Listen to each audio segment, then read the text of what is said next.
안녕하세요, 캐나다 알렉스입니다. 오늘은 일요일인데 서류 작업할 게 있어서 회사에 왔는데요. 지금 세입자를 내보내려고 합니다. 지난번에도 말씀드렸는데 제가 놀스 밴쿠버로 이직을 하게 되면서 출퇴근이 어려워졌어요. 그래서 그때 살고 있던 집을 렌트를 주고, 저는 지금 렌트를 주고 살고 있는데, 그때 받은 세입자랑 지금 거의 한 1년이 되면서 문제가 많았습니다. 그래서 내보내려고 해요. 그래서 내보내기 위한 서류 작업을 하기 위해 지금 회사에 왔고요. 방금 전에 서류 작업은 마쳤습니다. 지금 세입자한테 2달 노티스를 줬고, 이거를 그 사람이 받아들였으면 좋겠어요.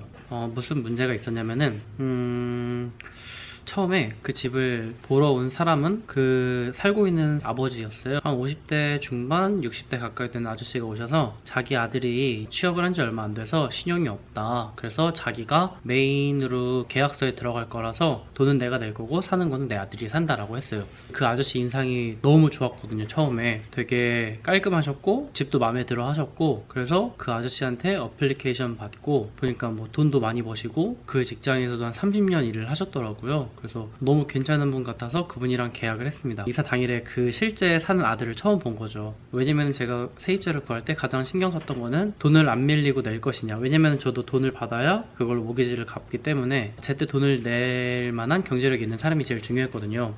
하지만 어쨌든 결론은 그게 다가 아니라는 걸 지금은 알았죠. 그래서 이사한 날 아들이 이렇게 아버지랑 같이 짐을 옮기더라고요. 근데 이렇게 판자 같은 거를 들여 놓는 거예요. 그래서 이거 뭐냐 했더니 방음벽이래요. 아들이 기타를 친다고. 거기서부터 약간 싸했죠. 이거는 내가 몰랐던 건데. 제가 그 집에서 그 블루투스 마이크로 노래도 부르고 할 정도로 방음이 잘 돼 있어요. 노래를 불러도 같이 건물에 사는 사람한테 컴플레인트 한 번도 받은 적도 없어서, 그래서 그러려니 하고 지나갔죠. 그러고 나서 그렇게 살다가 한 달 있다가 스트라타한테 메일을 받습니다. 우선 스트라타는 그 건물에서 일어나는 일을 관리 감독을 해요.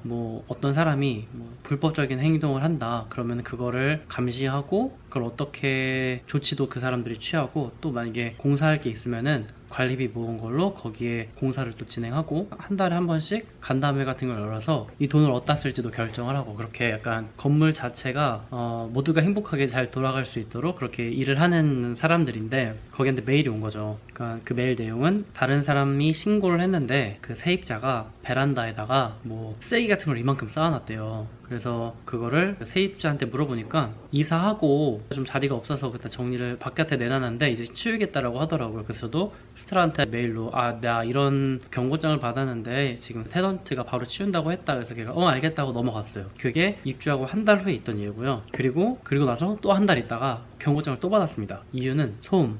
그 다른 거주민이 신고하기를 24시간 소음을 만든다라고 경고가 들어온 거예요.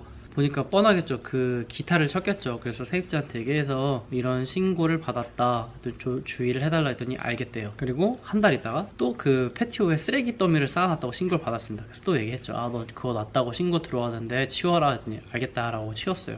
그리고 또 한 달 있다가 신고가 들어왔는데 드릴링과 소잉을 한대요. 그러니까 목공 작업을 집에서 한 거죠. 낮 시간에.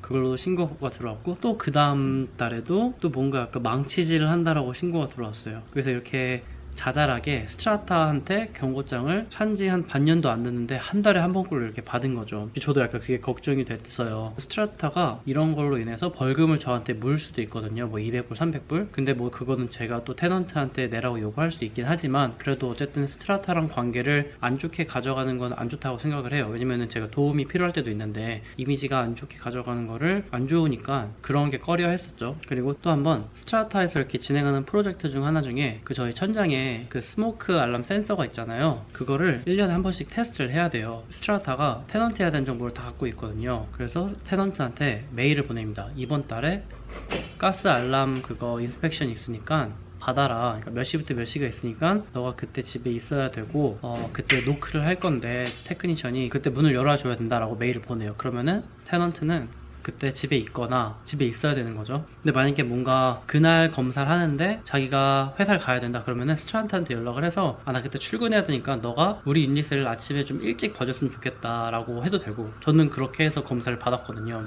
근데 스트라타가 1년에 한 번만 그렇게 하는 게 아니라 1년에 몇 번 정도를 테크니션을 불러서 유닛을 돌게 해요. 왜냐면은 그 많은 유닛에 사는 사람들이 그날 다 날짜를 맞출 수 없잖아요. 그래서 테넌트가 선택권을 가질 수 있게 이번 달 아니면은 뭐 3달 뒤 이날 그렇게는 맞춰줄 수 있잖아요. 근데 스트라타가 이 몇 번의 기회를 줬음에도 불구하고 이 사람이 그걸 안 들은 거예요. 맨날 그 자리가 없었던 거죠. 그 유닛은 검사할 당시에 집을 비워둔 거야. 혹은 그냥 문을 안 열어준 거예요. 그래서 작년 11월 말인가?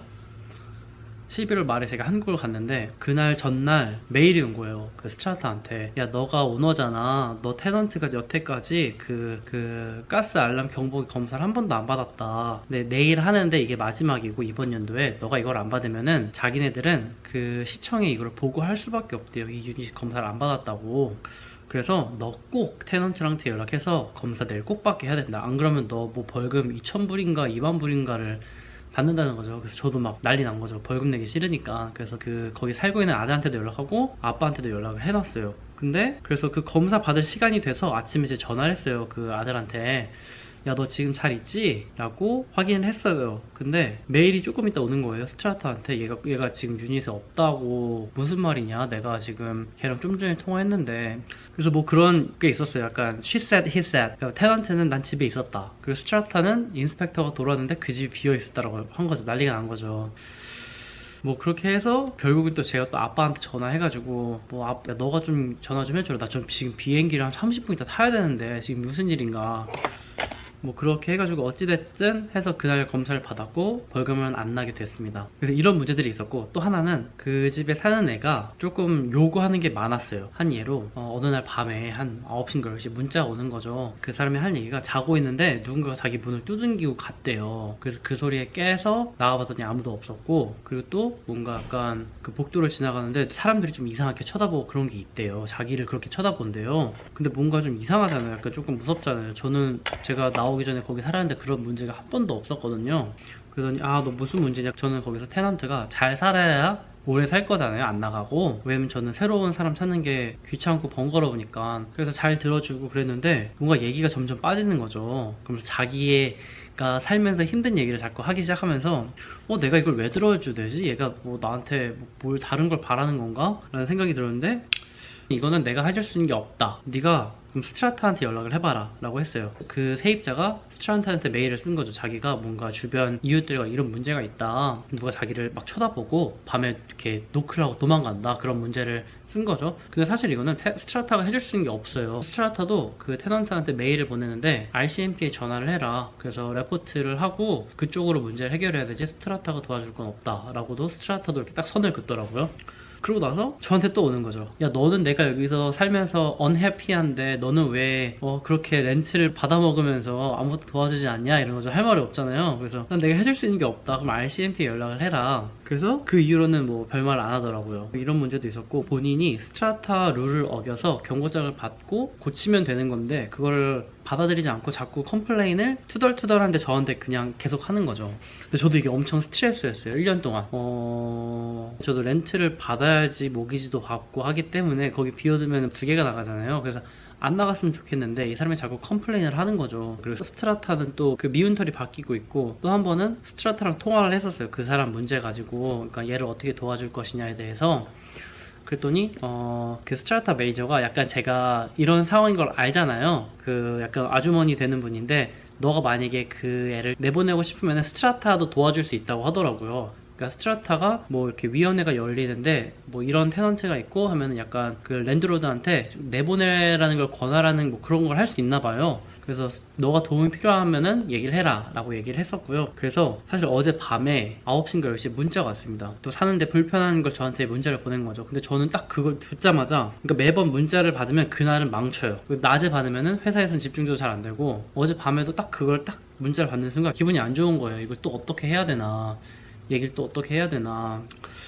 근데 이제 너무 1년 가까이가 이렇게 스트레스 받으니까 안 되겠는 거죠. 그래서 그냥 내보내야겠다라고 결심을 했고, 스트라타 매니저한테 메일을 썼습니다. 그러니까 나 지금 이런 상황인데 얘를 내보내고 싶다, 어떻게 해야 되냐 했더니, 걔가 지금까지 경고장을 엄청 많이 받았잖아요. 그걸로 그 위반을 어겼다는 이유로 1month 노티스로 내보낼 수 있대요. 그래서 그렇게 힌트를 주고, 만약에 걔가 그거를 받아들이지 않으면은 RTB라는 곳이 있는데 이렇게 뭔가 조정을 해주는 기관인 것 같아요. 거기 상담을 하라고 하더라고요. 그래서 일단은 그리고 하나 더, 이 사건이 있기 전에 다행인 거는 아버지는 좀 멀쩡한 분이세요. 그래서 이런 문제가 있을 때 저는 스트라타한테도 연락을 했었고, 어쨌든 그 집의 주 계약자는 아들이 아니라 아빠잖아요. 근데 한 번 이런 적이 있었는데, 아니 너 아들이 계속 나한테 이런 걸로 컴플레인을 한다. 근데 나는 내가 해줄 수 있는 거 다 했는데 더 이상 해줄 수가 없다. 말꼬리를 계속 물으면서 계속 컴플레인을 한다. 나 어떻게 해야 되냐 했더니 그 사람이 하는 말이가, 본인의 아들이 자기랑 또 멀어져가지고 연락을 안 한 지가 오래됐대요. 그 약간 자기도 본인 아들을 놓은 거죠. 조절이 안 되니까. 그래서 저만 약간 중간에서, 아니 그럼 네가 그 계약자 메인 컨트랙트인데 이렇게 무책임한 말을 해도 되나라는 생각을 했죠. 그러다가 오케이 알겠어. 그리고 저 혼자 그 아들을 이렇게 상대했었죠, 몇 개월을. 그러다가 2달 전쯤에 아저씨한테 연락이 왔는데 계약을 그냥 1년만 하고 자기는 돈을 더 안 내주겠다라고 하더라고요. 왜냐면은 아들이 말을 너무 안 들으니까 렌트비 내주기 싫은 거죠. 아저씨가 하는 말로는 그 아들한테 뭐 7만 불짜리 잡을 기회를 줬대요. 왜냐면 그 아저씨가 그 회사에서 한 30년 넘게 다녔으니까 아들을 이렇게 그 회사에 꽂아주려고 7만 불짜리 오퍼튜니를 줬는데 일도 안 하려고 하고, 그래서 마음에 안 든다고 그냥 저한테 그냥 이제 안 하겠다고 4달 전에 노티스 준 거죠. 아 그래 알겠어 하고 저는 사실 고마웠죠. 왜냐면은 전 내보내야 되나라고 생각을 했는데 본인이 나간다고 했으니까. 근데 지난달에 아저씨가 말을 바꿨어요. 왜냐면은 요즘 아들이 말을 잘 듣는데요. 그래서 계속 이렇게 할 생각이다 라고 했는데, 전 어제 또 그 문자를 받고 딱 이렇게 탁 벙찌면서 안 되겠다라는 생각을 한 거죠.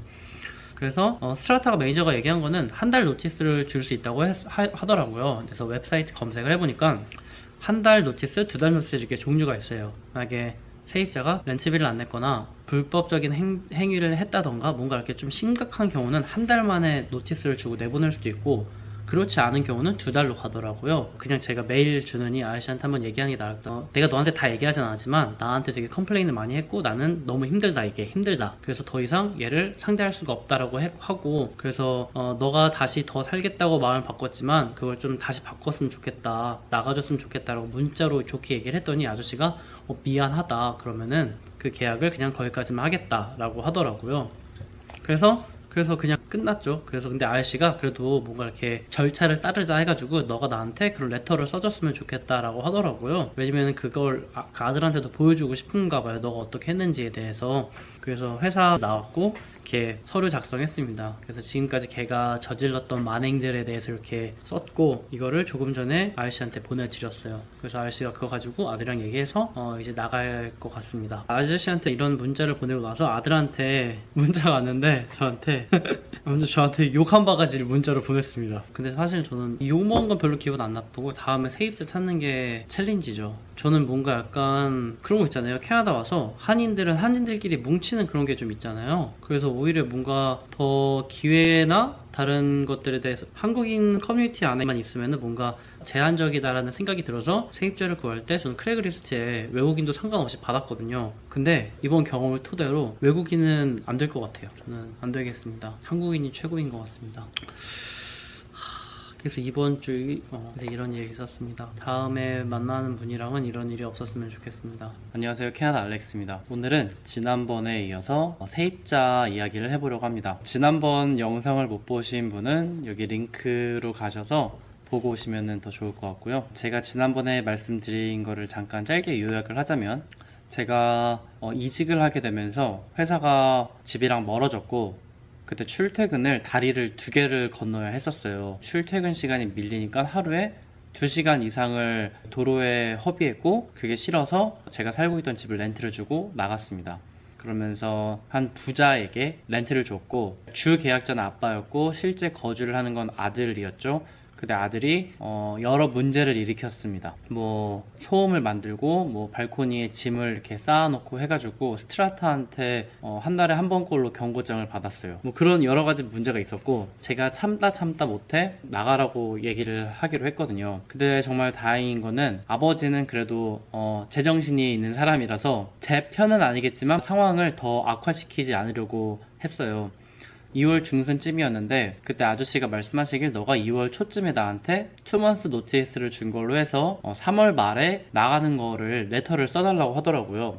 왜냐면은 아저씨도 아들한테 그냥 이렇게 말로 얘기하는 것보다는 오너가 어떻게 생각하는지 레터로 이렇게 주는 게 더 명확하다고 생각한 것 같아요. 그래서 아저씨가 룰대로 하자라고 해서 그렇게 노티스를 줘라라고 부탁을 저한테 했고, 저는 이렇게 그동안 걔가 어떤 일을 저질렀는지, 그리고 내가 어떤 게 힘들었는지를 한 반 페이지 정도 적어가지고 보내줬습니다.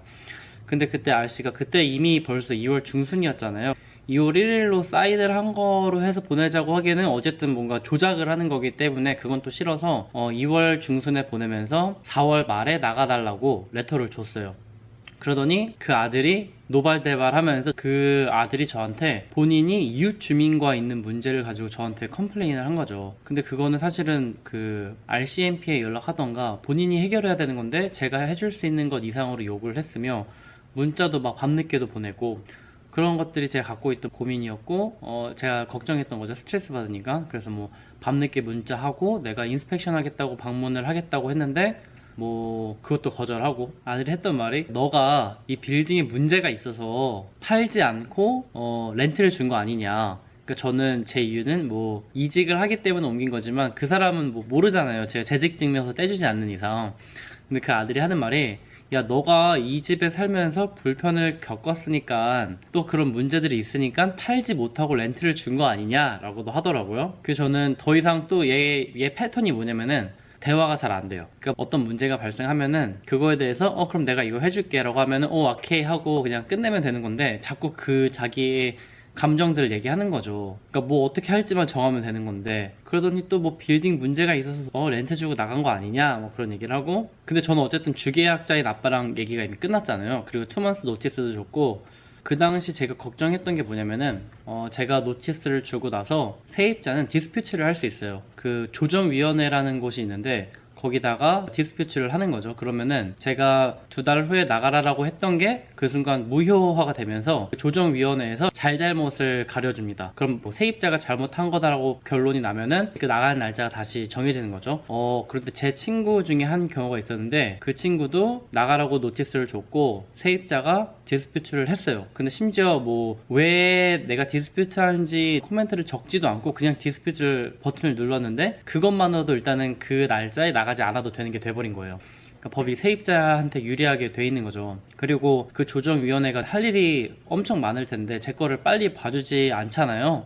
뭐 2달 노티스 줬고 나간 날짜를 지켜주면 좋겠는데 그게 아닌 거죠. 뭐 그게 더 밀릴 수도 있는 거고 또 세입자는 세입자대로 화가 나서 돈을 안 낼 수도 있는 경우가 발생을 합니다. 그러면은 그럼 뭐 변호사를 사고 뭐 그런 걸 가야 되는데 그렇게 되면은 비용이 더 발생하기 때문에 그렇게까지 안 가고 이렇게 조용히 잘 타일러서 내보내는 게 좋다고 하더라고요. 저는 또 걱정했던 게 디스퓨트를 하면 어쩌나라고 걱정했는데 오늘이 3월 중순이니까 이미 디스퓨트를 할 그게 지난 거죠. 걔는 디스퓨트 할 수 없습니다. 무조건 나가야 돼요. 그때 안 나가면 제가 어떻게 해야 될지 안 알아봤지만 아마 경찰에 신고를 해도 되지 않을까라는 생각이 듭니다. 그래서 이제는 나가기로 돼 있고 디스퓨트를 할 시간도 지났고 이제 저한테 남은 챌린지는 지난번에 말씀드렸듯이 세입자를 찾는 거예요. 왜냐면은 제가 알고 있기로는 지금 살고 있는 거주자가 나가게 됐을 때 제가 예전에 다운타운 살 때는 그냥 뭐 보여주고 이런 게 되게 잦잖아요. 근데 이거는 법적으로 세입자가 굳이 그럴 필요가 없다라고 알고 있어요. 근데 혹시 몰라서 제가 계약서 상에 나중에 너가 나갈 때 내가 집 보여주기를 할 때 좀 협조를 한다라고 쓰긴 했는데 그것도 사실은 그냥 제가 쓴 거지 법적 효력은 없다고 합니다. 그래서 그게 걱정인 거죠. 왜냐면 얘가 내가 세입자를 이렇게 다음에 집 들어가실 분들을 집을 보여줘야 되는데 얘가 안 보여준다고 하면은 제가 뭐 해줄 수가 없는 거고 그렇게 되면은 얘가 다 나가고 나서 보여줘야 되니까 한 달 렌트비가 비는 거잖아요. 저는 근데 거의 렌트비 받은 돈 대부분 그러니까 뭐 사실은 렌트비 받은 거 100% 더 쓰고 있거든요. 왜냐면 모기지에 관리비에 뭐 보험료 하면은 돈이 더 나갑니다. 그래서 한 달 비게 되면은 되게 타격이 큰 거죠, 저한테는. 그래서 그런 고민을 하고 있는 중이었습니다. 그런데 어젯밤에 그 아들놈한테 문자가 왔어요. 이렇게 장문의 문자가 왔습니다.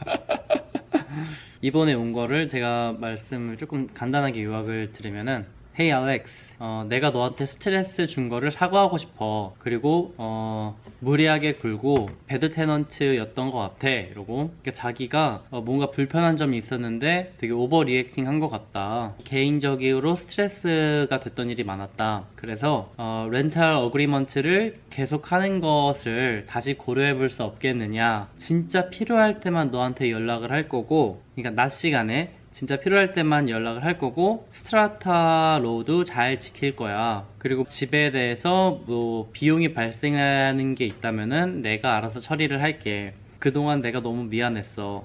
Would you please give me another chance? 라고 하네요. 그래서 이거를 주변 친구한테 물어봤더니 절대 안 된대요. 그냥 노라고 하고 어차피 나가기로 한 거니까 그냥 나가기로 한 거니까 그냥 노라고 해라 라고 합니다. 근데 저는 세입자 찾는 게 너무 귀찮은 거예요. 귀찮다 하기보다 일단 한 달 렌트비를 못 받는 것도 싫고, 또 지금 얘가 안 보여줄 건데 또 부탁 해가지고 그 썰이까지 가가지고 집을 보여줘야 되는 거잖아요. 그게 너무 에너지 소모가 큰 거죠. 그리고 얘가 이렇게 얘기를 했고, 사실은 지금까지 있었던 일로 또 내보내면 내보낼 수 있을 것 같아요. 근데 또 한편으로 드는 생각이 얘가 디스피트에 대해서 몰랐었을 수도 있어요. 몰라서 못한 거고, 디스피트를 하려고 그랬는데 이번에 기간이 지나서 못한 걸 알고 이렇게 굽혀서 들어오는 거죠. 근데 다음에 또 이런 문제가 있으면은 디스피트하고 버팅일 수도 있는 거고. 그래서 고민입니다. 단기적으로 봤을 때는 그냥 지내게 하는 게 좋을 것 같아요. 왜냐면은 얘가 본인 입으로 얘기했잖아요. 자기가 불편한 게 있으면 알아서 처리할 거고 나를 괴롭히지 않겠다라고 얘기도 했고. 근데 이놈 이거 못 지킬 거 알아요. 왜냐면은 그 전에 막 그 욕한 거 보면 막 서클 막 이런 것도 있고 되게 컴플레인을 많이 했는데 이렇게 한순간에 사랑이 바뀔까? 바뀌지 않잖아요, 사람은. 그래서 저는 이런 생각을 갖고 있고요. 또 한편으로 드는 생각이 뭔가 이거에 대해서 아빠랑 한번 얘기를 더 해보려고 해요. 그러니까 아버지한테 너 아들이 나한테 이런 문자를 보냈고 잘 지키겠다고 했다. 너의 생각은 어떠냐? 아빠도 아들에 대해서 약간 미운 손가락인 것 같아요. 그러니까 미운 손가락이 뭐야? 아니 아픈 손가락. 아들놈이 저러고 사는 게 싫잖아요. 근데 아들이니까 또 렌트비도 내줘야 되고, 그러니까 어쨌든 돈을 내는 사람은 아버지니까 아빠한테 한번 얘기를 해볼 거고요. 아버지가 그래 다시 한번 걔에게 기회를 줘보자라고 얘기를 하면서 본인이 돈을 계속 낼 거다라고 한다면은 저는 연장할 의향이 있습니다.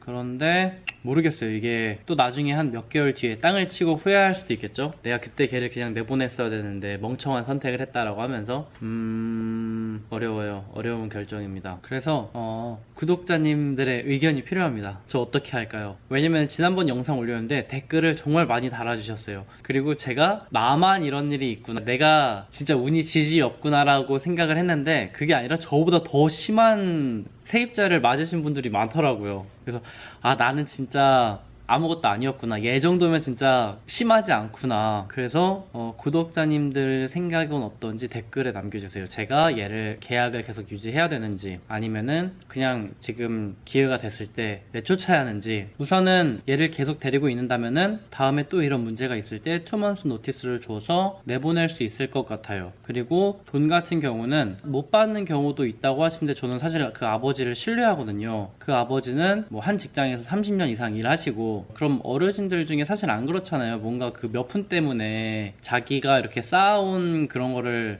깎고 싶지 않을 것 같거든요. 그래서 돈은 아버지가 계속 내줄 것 같은데 아들놈이 또 저한테 밤에 문자하고 컴플레인 하면 저는 또 스트레스 받는 거죠.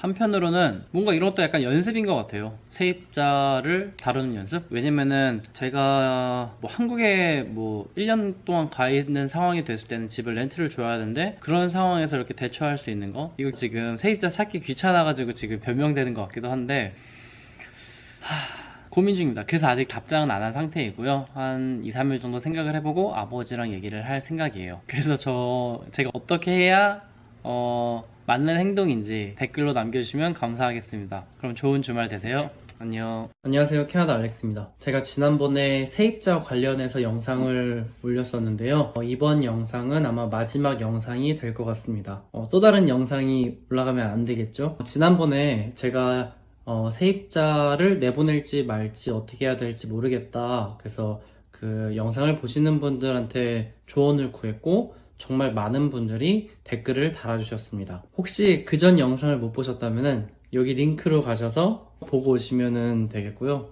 일단은 90%의 댓글이 세입자를 내보내야 한다라고 말씀해 주셨어요. 저는 사실 영상 올릴 때만 해도 귀찮으니까, 그러니까 새로운 세입자를 찾기 귀찮으니까 그냥 한번 봐줘야겠다라는 생각을 했는데, 영상을 올리고 나서 댓글을 보니까 90%가 내보내야 된다라고 말씀을 해주셔서 경험을 같이 설명을 잘 해주시니까 더 와닿았거든요. 그래서 저도 얘를 내보내야겠다라고 결심을 했습니다. 그런데 그동안 한 1, 2주가 지났잖아요.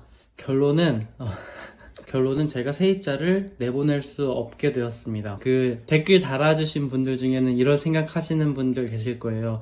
기껏 시간 내서 댓글 달아주고 이렇게 올바른 방향을 안내를 했는데 결국은 네가 하고 싶은 대로 하냐라고 하실 수도 있지만 저도 어쩔 수가 없었어요. 그 이유를 이제 설명을 드릴게요. 우선 제가 내보내야겠다라고 마음을 먹었고 이 테넌트가 그 이사 당일에 안 나갈 수도 있다라는 그런 경우를 생각을 했어요. 그러면 나는 무엇을 해야 될까라고. 왜냐면 저는 세입자를 내보낸 적도 없고 세입자가 나가는 날 안 나가는 세입자를 본 적도 없기 때문에 뭘 해야 될지 모르거든요. 그래서 그거를 조금 준비하기 위해서 제가 RTB라는 곳에 전화를 했습니다. RTB는 Residential Tenancy Branch라고 해서 오너와 세입자 간의 갈등이 있으면 그런 조정을 해주는 기관 같아요. 전화를 했고 상담원과 연결을 해서 제가 간단하게 제 상황을 설명하고 얘가 안 나갈 경우는 어떻게 해야 되느냐라고 물어봤어요. 그랬더니 안 나갔을 경우에는 뭐 클레임을 해가지고 번호를 받아야 된다고 하더라고요. 그 웹사이트 상에서. 그렇게 되면은 거기서 일하는 직원들이 상태를 보고 뭐 결정을 내려서 누가 잘못했다, 잘잘못을 따져주는 거죠.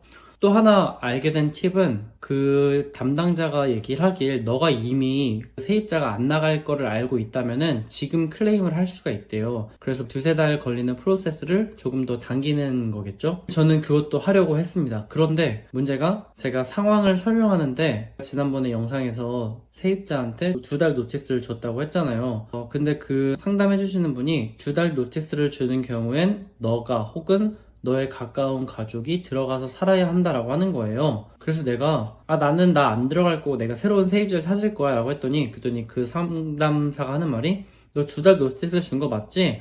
2달 노티스 준 거면은 너가 들어가서 살아야 해 라고 얘기를 하는 거예요. 이게 제가 그 노티스에 대한 개념을 잘못 알고 있었던 건데 그 노티스에는 한 달 노티스, 2달 노티스가 있거든요. 근데 한 달 노티스에 해당되는 경우들을 보면은 그 사람이 집에 데미지를 줬거나 집 안에서 불법적인 행위를 했거나 심각한 문제들이 있었고, 두 번째 같은 경우는 조금 제너럴한 이유가 있었다고 제가 착각을 한 거죠. 심한 경우에는 한 달 노티스를 줘서 바로 내보내는 거고, 조금 심하지는 않지만 긴급하진 않지만 조금 시간을 두게 하고, 하지만 내쫓을 이유가 되는 건 2달 노티스를 줘도 된다. 심각한 정도에 따라서 한 달, 2달로 나뉘는 줄 알았는데 그게 아니었습니다.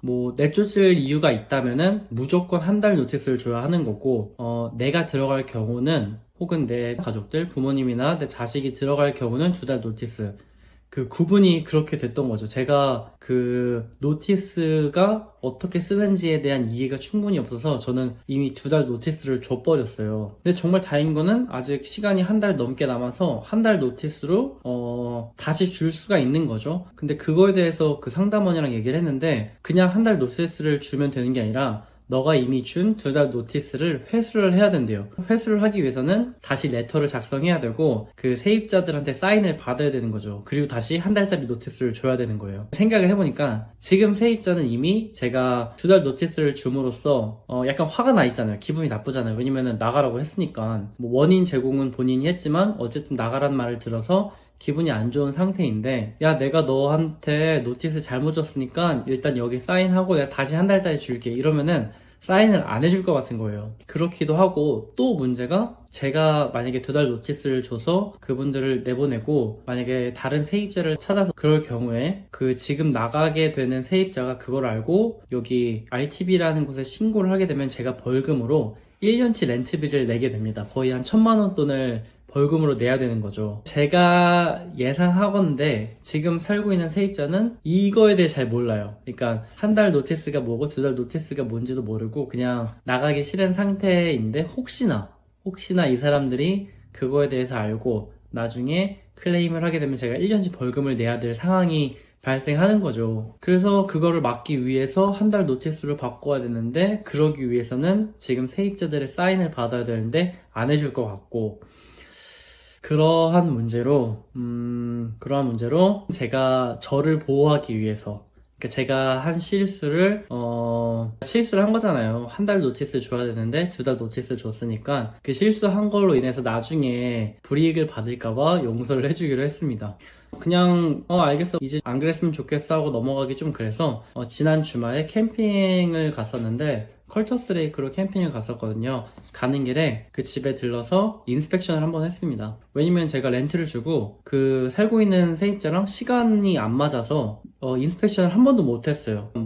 이날 약속을 잡았는데 그 전날이라던가 세입자가 일이 생겼다고 취소를 놔버린 거죠. 그래서 거의 한 1년 동안 그 집을 못 가본 상태여서 가보고도 싶었고 또 걔랑 1대1로 얘기를 해보고도 싶었어요. 그래서 캠핑 가는 길에 잠깐 그 집에 들러서 인스펙션을 했습니다.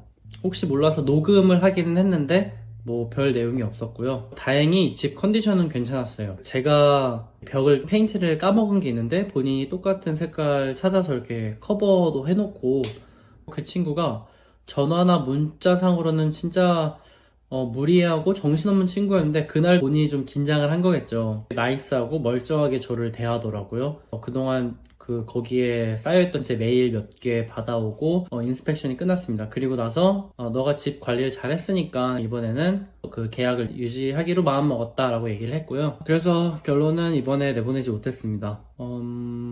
진짜 정말로 이번 영상이 세입자에 관련된 마지막 영상이었으면 좋겠어요. 똑같은 일이 다시 일어나지 않았으면 좋겠고요. 물론 몇 개월 안에 일어날 수 있죠. 많은 댓글에서 말씀해 주셨어요. 사람은 변하지 않는다. 똑같은 문제로 너는 고생을 할 거다. 몇 달 뒤에 땅을 치며 후회하면서 돌아올 거다라고 말씀해 주셨지만 저도 이번에는 선택권이 없었고요. 그래서 이렇게 넘어가게 되었습니다. 저는 이미 제가 준 2달 노티스를 회수하기 위해서 그 회수한다는 폼을 작성을 해서 사인을 받아야 하는 단계이고요. 그거는 이미 만나서도 얘기를 했기 때문에 금방 해줄 것 같아요. 그리고 좀 세입자랑 관련 없는 얘기인데 제가 어저께죠. 컬터스 레이크로 캠핑을 갔다 왔는데 너무 오랜만에 재미가 있었어요. 왜냐면 BC주에서 캠핑장 예약하기가 정말 어렵거든요. 근데 컬터스 레이크 중 한 사이트가 워크인을 받기도 해서 그냥 갔었죠. 될지 안 될지도 모르고. 근데 비도 많이 안 오고 그래서 너무 재밌게 놀다 왔거든요. 그 기운을 받아서 집에 와서 여러 가지 캠핑 장비들을 또 주문했습니다. 한국에 있는 물건들이 더 가성비가 좋은 것 같아서 배송료를 더 지불하더라도 한국에 있는 물건을 사야 될 것 같아요. 그래서 앞으로는 캠핑 영상들도 좀 올리려고 합니다. 지금까지 그 세입자 얘기를 재밌게 들어주신 분들, 그리고 댓글로 걱정해 주신 분들께 감사하단 말 드리고 싶습니다. 그럼 오늘도 좋은 하루 되세요. 안녕.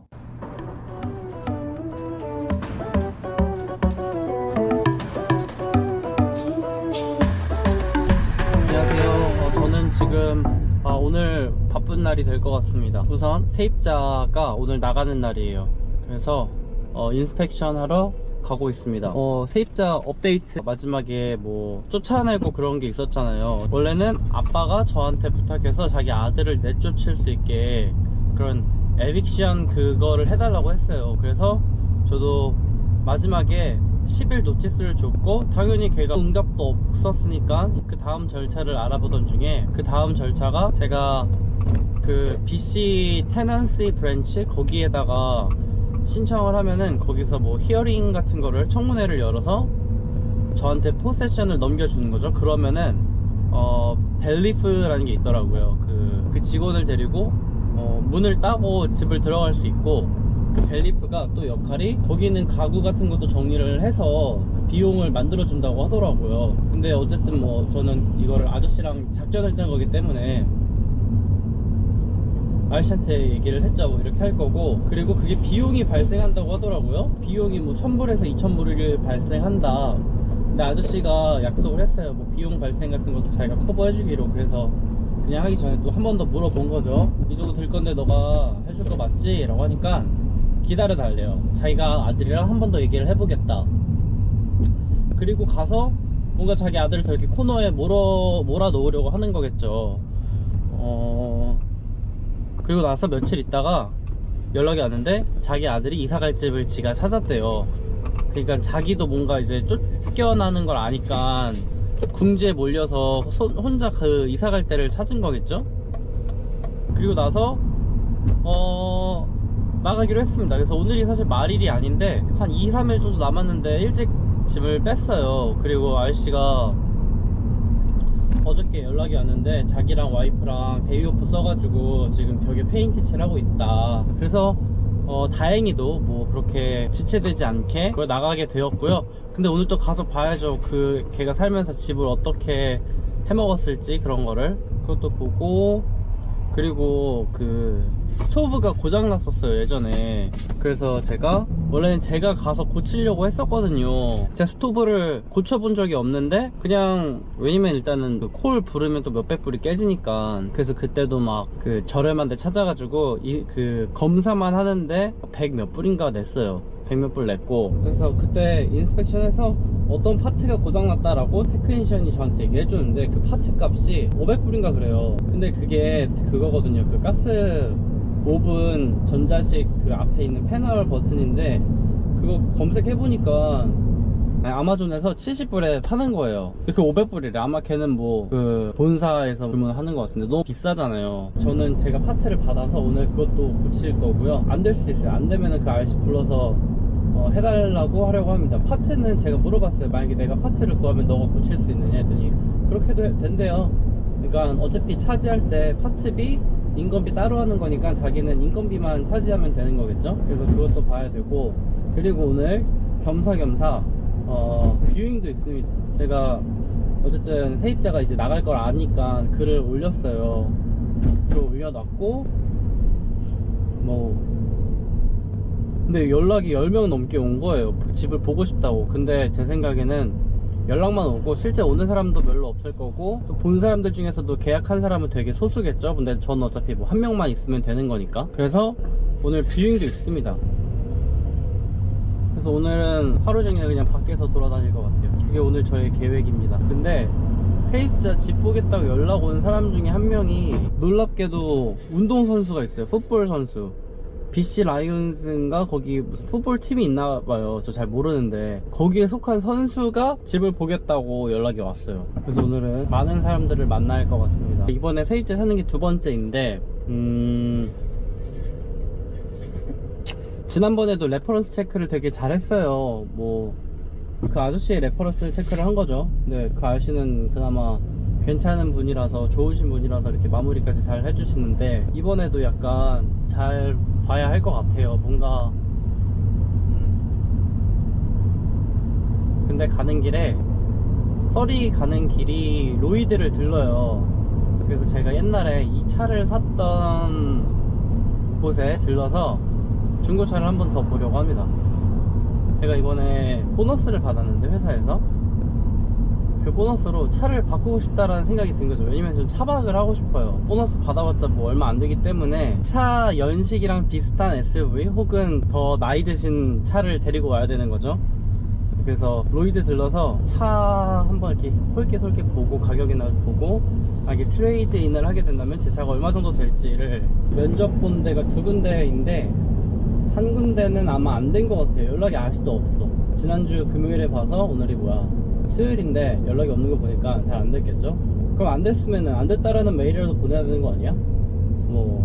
아쉽지만 다음 기회에 그런 메일도 아직 희망 고문인가? 근데 다행히 다른 곳에서는, 목요일날 봤던 곳에서는 연락이 어저께 왔습니다. 그래서 내일 면접을 잡혔고요. 그래서 2번만 더 보면 돼요. 내일, 그리고 아마 그 다음 주에 또 하나 보면은 끝입니다. 그래서 저는 이직을 할 수 있게 됩니다. 여러분, 저 로이드에서 중고차 봤고요. 일단은 제가 갔던 곳이 좀 중저가 차량들이 많은 것 같아요. 여러 개 차를 추천해 줬어요. 저는 중요한 게 뒷좌석에 앉았을 때 머리가 안 닿아야 되거든요. 근데 추천해 준 거 머리가 다 닿는 거예요. 그분은 제가 뭘 원하는지 잘 몰랐던 거죠. 그래서 제가 둘러보면서 마음에 드는 걸 찾았습니다. 차 이름이 뭐였지? 파일럿인가? 되게 박스형으로 2천만원 안 했던 것 같아요. 18,000 18,000불 정도였던 것 같고, 그 19,000불 막 이렇게 팔려고 했는데 안 팔렸는지 가격을 내렸더라고요. 그래서 그 차가 되게 땡겼어요. 그리고 또 하나 알게 된 게, 저는 이 차를 트레이드를 하려고 했어요. 제가 생각했던 장점은 그냥 뭔가 파는 행위가 없어진다라고 생각을 했어요. 그거 하나만. 근데 알고 보니까, 근데 장점은 그런 거죠. 더 좋은, 더 싸게 팔 수 있다라는 거죠. 근데 아저씨가 얘기하는 거예요. 너 트레이드인이 아니라 네가 그냥 팔면은 그 수입을 인컴으로 내야 된다. 근데 그게 트레이드인을 하게 되면은 인컴 텍스가 잡히지 않고 그냥 그 차값에서 빼주는 거기 때문에 너가 세금을 안 내도 된다라고 하던데, 내가 텍스를 내도 될 만큼 비싸게 팔면은 이익인 거잖아요. 근데 아저씨는 너 텍스 안 내니까 우리가 더 그걸 좀 깎겠다, 뭐 그러면 텍스를 자기가 이익을 보겠다는 건데, 그런 게 있습니다. 아무튼 그랬고, 저는 지금 서리를 거의 다 왔고요. 한 5분 후면 도착입니다. 저 여기 진짜 거의 한 반년 만에 오는 것 같아요. 동네가 좀 어떻게 바뀌었나. 아저씨랑 12시에 만나기로 해서 지금 5분 전에 딱 도착합니다. 가서 인스펙션 하고, 세탁기, 건조기 뭐 이런 거 다 돌아가는지 확인하고, 불 이런 거 확인하고, 깨진 거 없는지 보고, 블라인드 있는지도 보고. 아마 촬영을 못 할 것 같아요. 아저씨랑 얘기하고 그런 거를. 여러분, 저 지금 큰일 났습니다. 일단 왔고요. 여기 집에 왔는데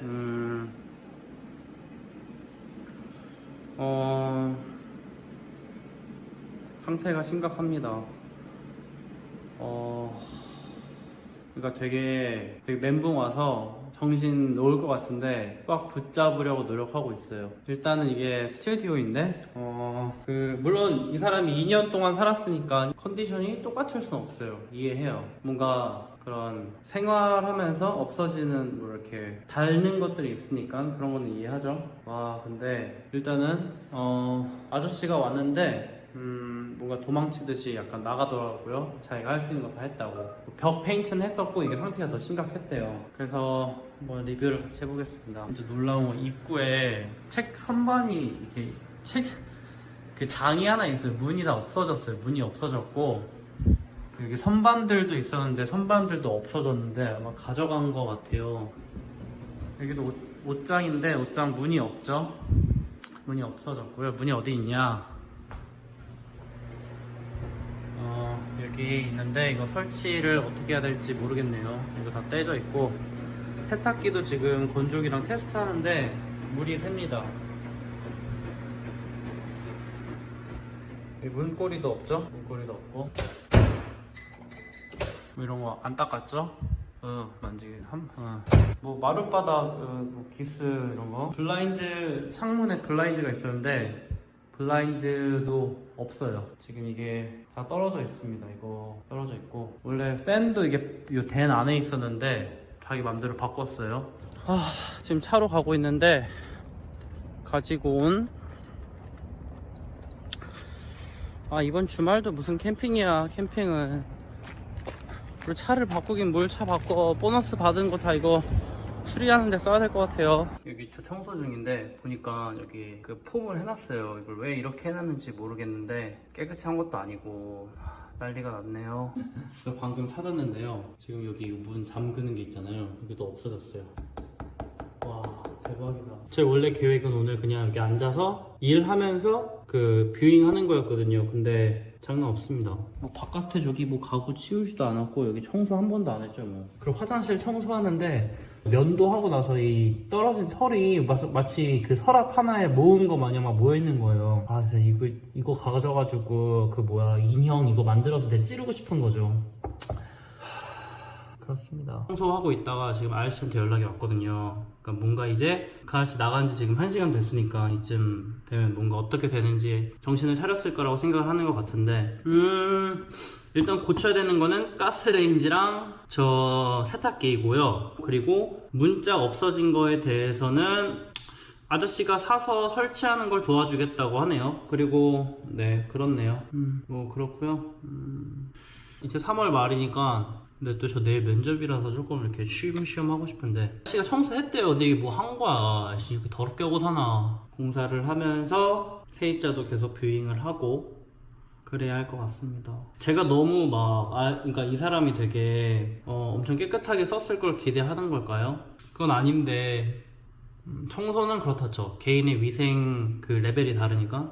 근데 저 문짝 부서진 거에 대해서는 사실 고쳐놓고 나갔어야지. 미리 얘기를 하고.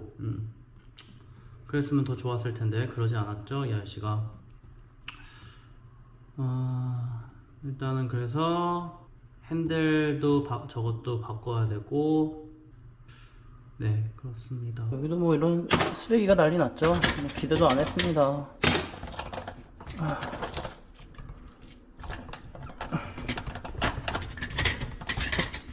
이건 어디서 나온 거야?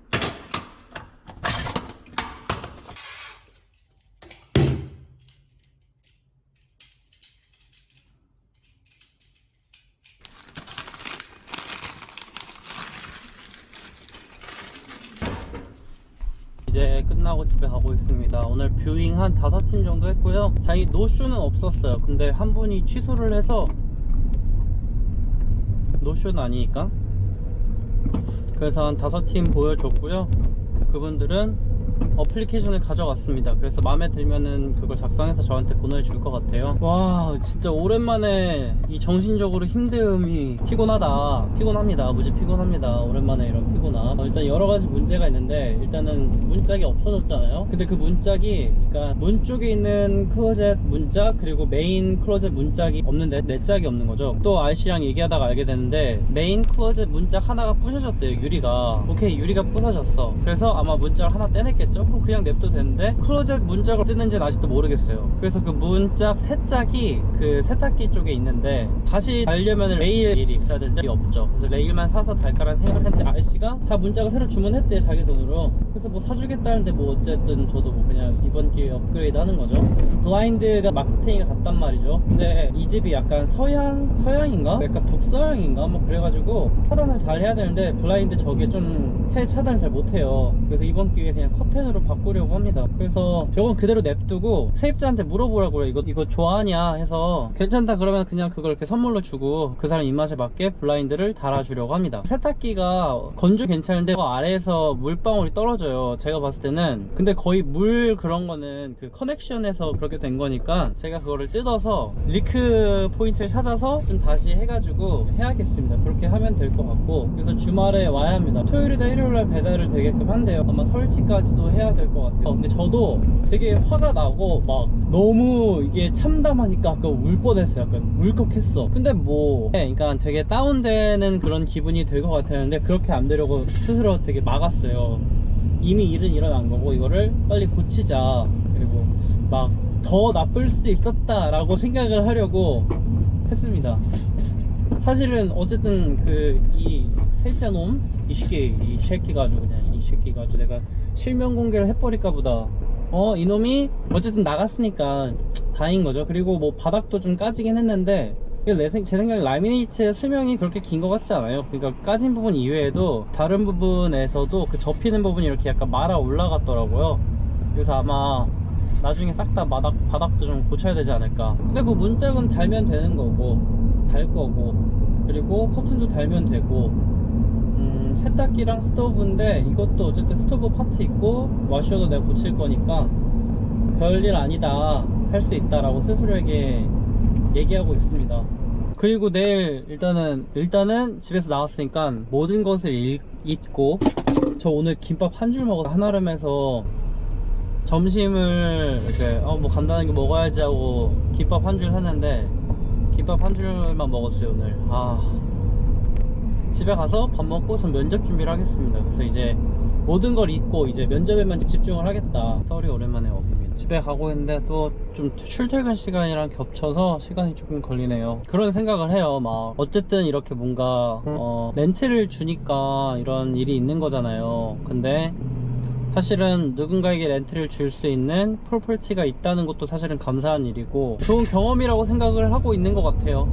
그렇게 생각하려고 노력하고 있습니다. 왜냐면은 그 렌트를 계속 주다 보면 이런 문제가 항상 일어날 수 있는 거고, 이걸 진짜 알 수가 없는 거잖아요. 뭐 레퍼런스 체크 다 해도 이런 일이 일어날 수 있는 거고 그런 거다. 그래서 이런 일이 충분히 일어날 수 있다. 그래서 다른 분들이 그런 말씀 하시더라고요. 이럴 것 같으면은 그 빌딩 매니지먼트에 맡겨서 스트레스 받지 말아라 라고 하는데, 일단은 그걸 맡기게 되면 비용이 또 들고, 만약에 그분들이 맡았을 때 이런 일이 일어났으면은 거의 다 그냥 비용으로 청구를 할 것 같거든요. 뭐 그냥 디파짓 안 돌려주고 이거를 설치하고 하는데만 사람을 쓰고 하면은 비용이 더 든단 말이죠. 근데 그 비용은 결국은 그 주인한테 갈 거고, 저는 약간 그런 비용을 쓰는 게 더 아까운 것 같아요. 이렇게 스트레스 받고 내 시간을 쓰는 것보다. 왜냐면 저는 뭐 시간도 좀 있고, 제가 뭐 아예 못 고치는 게 아니라 뭐 문 같은 거 오면 저도 할 수 있을 것 같거든요. 그렇기 때문에 오늘 차를 왜 본 거야? 차를 바꾸긴 무슨 차를 바꿔. 생각해보니까 집이 지어진 지 한 8, 9년 됐단 말이죠. 9년인가 10년인가 됐는데, 그럼 가전도 어쨌든 10년을 쓴 거잖아요. 그럼 10년에 한 번은 바꿀 때가 된 거 아닌가? 그렇게 뭐 합리화를 하려고 그럴 때가 되었다. 그래서 다들 10년 됐을 때 집을 10년 되기 전에 팔아라라고 하는 것 같아요. 근데 요즘 또 너무 시장이 좋지 않으니까 팔지 말라라는 얘기가 많잖아요. 저는 이거 꼭 쥐고 있다가 레노베이션 싹 하고 팔아야겠습니다. 고점에 팔아야겠다. 이 와중에 이 다리비는 너무 좋네.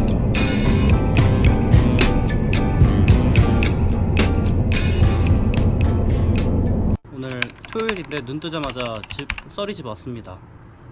오늘 그 전 세입자의 아빠가 문을 배달해 준다 그래서 방금 두고 갔고요. 이제 조립을 하려고 합니다. 엘리베이터가 너무 늦어. 문 레일을 달아야 되는데 길이가 안 맞아서 자를 도구를 사러 가고 있습니다. 실톱으로 자르면 막 난리 날 것 같아서 거기서 잘라주면 좋은데, 그래서 일단 홈디포를 가보겠습니다. 아저씨가 이거 딱 주고 가면서 일하러 가야 된다고 하더라고요. 그래서 가셨고요. 만족하냐 이렇게 물어보시더라고요. 그러니까 이제 아저씨도 뭔가 본인 스스로가 미안하고 찜찜했던 것 같아요. 예전부터 계속 막 미안하다고 많이 얘기하고, 그러면서 저도 얘기했던 게, 나 너한테 화난 거 아니다, 그냥 이 상황이 이렇게 된 게 싫었고 그냥 빨리 문제를 해결했으면 좋겠다 라고 했고, 그래서 문은 이렇게 고치면 되고, 아저씨가 말하길 뭐 블라인드는 디포지트로 커버가 될 거다 라고 말씀 못 받을 생각하고 있는 것 같아요.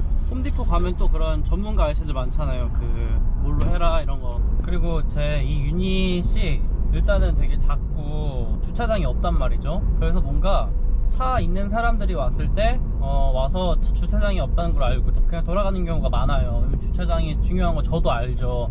근데 제가 이 집에 살 때는 저는 차가 없었고, 그래서 주차장의 필요성을 못 느꼈단 말이죠. 제가 차를 살 거라는 생각도 안 했어요. 근데 집 사고 한 달 만에 차를 사긴 했지만, 그래서 불편한 점도 많았고, 그래서 이 렌트를 주는 사람의 타겟을 조금 바꿔야 될 것 같은 게 초년생 혹은 차가 없는 학생들을 해야 될 것 같은데, 근데 웃긴 게 그 전에 세입자도 사실은 뭐 그냥 사회 초년생이었는데 이런 얘기가 났죠. 그리고 하나 알아야 되는 게, 일단은 그 렌트 줄 때 그런 거 보잖아요. 뭐 비자 스테이터스 이런 거. 근데 오히려 약간 이민자들을 받아야겠다는 생각이 들었어요.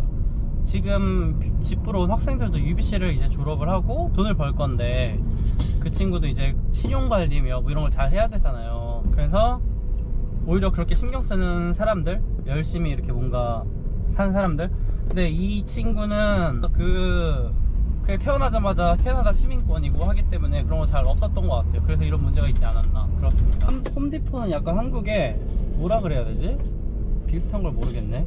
철물점입니다. 여기는 약간 길거리에 철물점이 잘 없어요. 대형 철문점이 있어서 입구에 가깝게 주차를 하고, 가져가서 이런 거 딱 잘하게 생길 것 같은 아저씨한테 물어봐야겠어요. 이거 엄청 커서 이거 내가 찾을 수가 절대 없어. 헐, 여기 툴 렌트가 있어. 가서 물어봐야겠어요.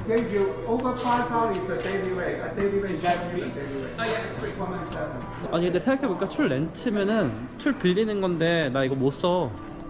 내가 쓸 줄 몰라. 아예 그냥 톱을 물어봐야겠어. 못 알아들었는데 27 진짜 여기 다 있다. 다 있어. 샷시며. 내가 생각한 게 이건데 못 찾겠는데? 아, 이거 말한 거 아니지? 아, 있네, 여기 있네. 27 찾았어. 이걸 아마 저기서 자를 수 있게 해주는 것 같아. 저기가 조금 약간 샵 같은 데라서 뒷문도 이용하게 해주셨어. 캐나다 사람들 너무 착해. 캐나다 최고다, 최고. 막 그냥 실톱이 있어요 여기서. 그래서 여기서 그냥 자르라고 하는 것 같아요. 둘 다 가져오길 잘했다. 저기 있네, 툴 렌탈 센터라고 뒷문이 있습니다. 원래 갈 수 있는 데인가 봐. 벨이 있네. 어려운데?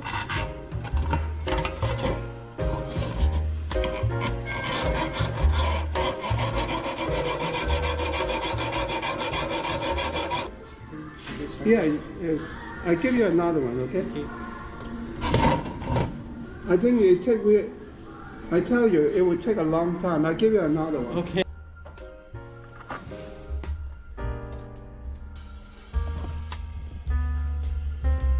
거의 다 했어요. 좀만 하면 돼요.